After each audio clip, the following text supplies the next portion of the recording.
శాశ్వతశాల ఇది నా యేసు నివసించశాల. క్రీస్తు నామమున అందరికీ వందనాలు. నా పేరు సుశీల, మాది ఇదే ఊరే. నేను టీచర్గా పనిచేస్తున్నాను. నేను పనిచేసే దగ్గర నా హెచ్ఎం గారు ట్రాన్స్ఫర్ అవ్వడంతో నేను సీనియర్ కావడం వల్ల నాడు నేడు పనులు నాకు అప్పగించినారు.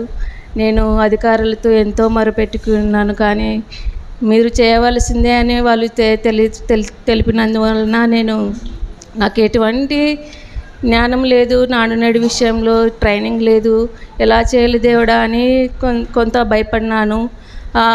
ఆ సమయంలో అమ్మగారికి ఫోన్ చేసినాను. అమ్మ, ఇట్లా పరిస్థితి, నాకు చాలా భయం ఉంది పని చేయడంలో, నాకు ఏమి తెలియదు అన్నప్పుడు అమ్మ ధైర్యం చెప్పి నా కోసం ప్రార్థన చేసినారు.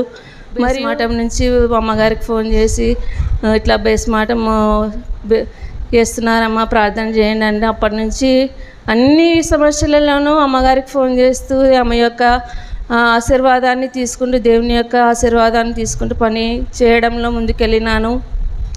ఇప్పుడు ఆ 3 క్లాస్ రూమ్లు ప్లాస్టరింగ్ అయ్యి ఓపెనింగ్ అయ్యే స్థాయికి దేవుడు నాకు కృపను దయచేసినాడు. దేవుడు చేసిన మేలుని బట్టి నేను సాక్ష్యం ఇస్తానని అనుకున్నాను.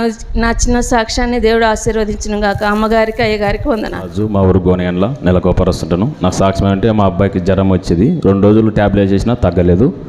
అమ్మతో పాలన చేర్చుకున్న తర్వాత తగ్గింది. ఇంకో సాక్ష్యం ఏమంటే ఈరోజు పొద్దున నాకు మీటింగ్ ఉండదని తెలియదు, కానీ ఈ ట్యూబ్ల మధ్యాహ్నం పని చేసుకుంటూ అన్నం తిన్న తర్వాత చూశాను. ఈ ట్యూబ్ల చూస్తే అమ్మది మెసేజ్ వచ్చింది, శనివారం ఆదివారం మీటింగ్ ఉందని. మళ్ళీ వెంటనే నా భార్యకు కూడా చెప్పినాను ఆట చేయాలని కాసి. ఈరోజు పొద్దున్నుండి చాలా మొబ్బు మీద ఉండేది మంచికి. ఈరోజు వస్తానో లేదో అని అనుకున్నాను. ఆట చేసాము. ఆట నుండి కూడా మనుషులు వెళ్ళలేకుండా ఉంటే మళ్ళీ అనుకున్నాను, తండ్రి ఆట అయితే పెట్టాం కదా, మనుషులు రాలేదనుకున్నాము. మనుషులు కూడా వచ్చినారు. ఒక గండం ఏం తప్పిందంటే రాళ్ళదొడ్డి కాడ బ్రేక్ వేసేటప్పుడు పిల్లంది బ్రేక్ ఫెయిల్ అయింది. సడన్గా బస్సు వచ్చింది, చాలా ఇబ్బంది అయ్యేది. ఆ పిల్లోడు లేదన్నట్టు ఏంటో అట్ట కొట్టుకుందిరా అంటే బ్రేక్ ఫెయిల్ అయిందని అన్నాడు. అప్పటికే లేట్ అయింది. అక్కడ మళ్ళీ ఇంకో ఆట వెతికినాము. వెంటనే ఆట వచ్చింది. ఆట నుండి వచ్చిన తర్వాత కూడా ఇక్కడ మెద్దల పోలీసులు ఉన్నారు. ఇప్పటికే లేట్ అయింది కదా తండ్రి, ఎట్టని కానీ ఇంతమంది పోలీసులు ఉన్నా ఈ ఆట వెళ్ళిపోవాలని మేము అనుకున్నాము. ఆయన చెప్పిన అన్న ఏదన్నా కానీ కొంచెం తొందర వెళ్ళని అన్నాడు. అక్కడైతే ఆటోని పట్టుకుంటడం లేదు, బైకులు పట్టుకున్నారు. దేని దేవాల మా సంఘం వచ్చాము. అమ్మగారికి, అయ్యగారికి వందనాలు. మా ఊరు పార్లపల్లె. నా సాక్ష్యం ఏమంటే నా కూతురికి జ్వరము, దగ్గు, జలుబు చాలా వేసిండే. దగ్గు చాలా ఎక్కువైంటే హాస్పిటల్లో ఉంటే చాలా ఎక్కువ ఉందమ్మా, గల్లు ఎక్కువ ఉంది, ఎక్స్రే తీయాలన్నాను. మేము భయపడినాం. దేవతండ్రి నేను ప్రార్థన చేసుకున్నా. నార్మల్ రిపోర్ట్ వస్తే దేవతండ్రి నీ సన్నిధిలో సాక్ష్యం ఇస్తానని ప్రార్థించుకున్నాను.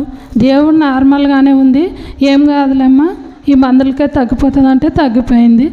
ఈ సాక్ష్యాన్ని దేవుడు దీవించును గాక. గందరగోళం వల్ల రాలేకపోయాను, సైతాన్ సోదరుల వల్ల.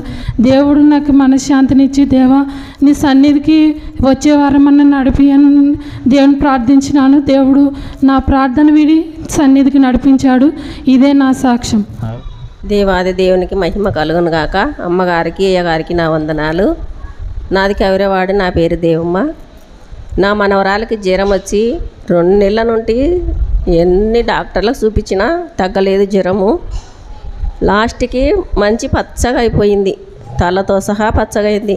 పసిరికలు చాలా మించిపోయినవి. అమ్మాయికి 7 పాయింట్లు అయినావని డాక్టర్ చెప్పినాడు రక్త పరీక్షలో. ఒక మంగళవారం రోజు అమ్మగారి దగ్గరకు వచ్చిన, అమ్మ నా మనవరాల పరిస్థితి ఇట్లా ఉంది, డాక్టర్లకు చూపించినా బాగా కాలేదు అని చెప్పిన. అమ్మ ప్రార్థన చేసి ఏం కాదులేమ్మా 5 వారాలు తిరగనింది. ఇది 2వ వారంకి నా మనవరాలు చాలా బాగుంది. బాగు చేసిన దేవాది దేవునికి మహిమ కలుగును గాక.